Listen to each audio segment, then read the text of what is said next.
দেখুন বন্ধুরা, এটা কিন্তু সাজের পিঠেও বলে, আবার কাস্তে পিঠেও বলে। এই পিঠেগুলো খেতে কিন্তু দারুণ লাগে, আমার তো খুব ভালো লাগে পিঠেগুলো খেতে। আর যদি হয় খেজুর রসের গুড়, তাহলে তো কোনো কথাই হবে না। তা এই পিঠেটা কেমনভাবে বানানো হচ্ছে চলুন দেখে নেওয়া যাক। দেখতেই পাচ্ছেন কতটা সুন্দর দেখাচ্ছে। একটা হাঁড়িতে কিন্তু উষ্ণ গরম জল নেওয়া হয়েছে, তাতে দেওয়া হলো পরিমাণ মতন লবণ। এবার কিন্তু চালের গুঁড়ো দিয়ে এটাকে ভালো করে মিশাতে হবে।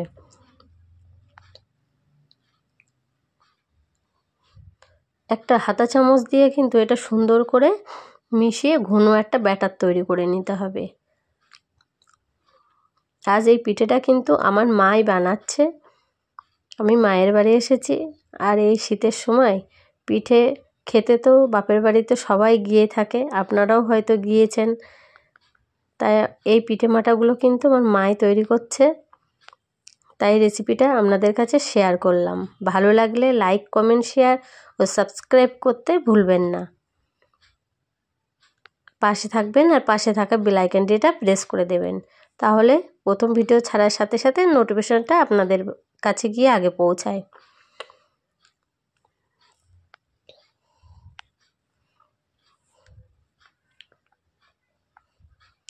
এই পিঠেটা কিন্তু খেতে কিন্তু দারুণ লাগে, আমার তো খুবই ভালো লাগে।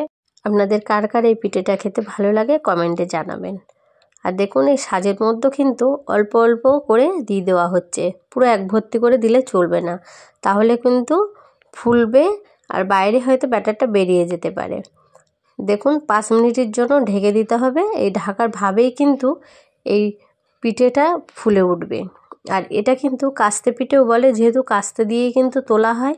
গ্রাম বাংলার মানুষ কিন্তু এরকম কাস্তে দিয়েই পিঠেটা তোলা হয়। দেখতেই পাচ্ছেন কাস্তে দিয়ে কত সুন্দরভাবে উঠে যাচ্ছে। আর এগুলো মাটির সরাইতে কিন্তু আরও তো দারুণ হয়।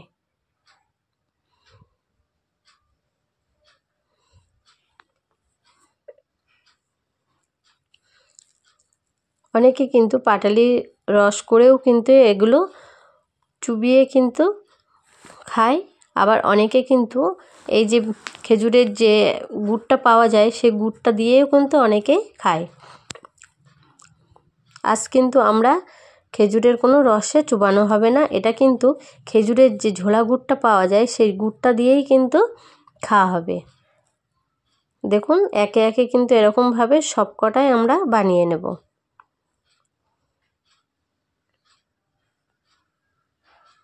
দেখুন কত সুন্দরভাবে কিন্তু এটা ফুলছে। এই শীতের সময় কিন্তু অনেক রকম পিঠেমাটা তৈরি করে গ্রাম বাংলার মানুষ খেয়ে থাকে, আর বিশেষ করে খেজুরের রসের পিঠে, সেটা কিন্তু আরও দারুণ লাগে। দেখুন সব কটা পিঠে কিন্তু রেডি হয়ে গেছে, আর এখানে কিন্তু খেজুরের গুড়টা দিয়েই পরিবেশন করা হলো। এই গুড়টা দিয়েই কিন্তু চুবিয়ে চুবিয়ে খেতে হবে, খেতে কিন্তু দারুণ।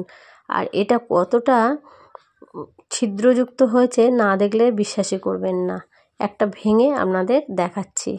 দেখুন ভিতরে কিন্তু কত ছিদ্রযুক্ত হয়েছে, আর ভেঙেও যাচ্ছে খুব সহজে, কতটা জালিদার হয়েছে দেখতেই পাচ্ছেন।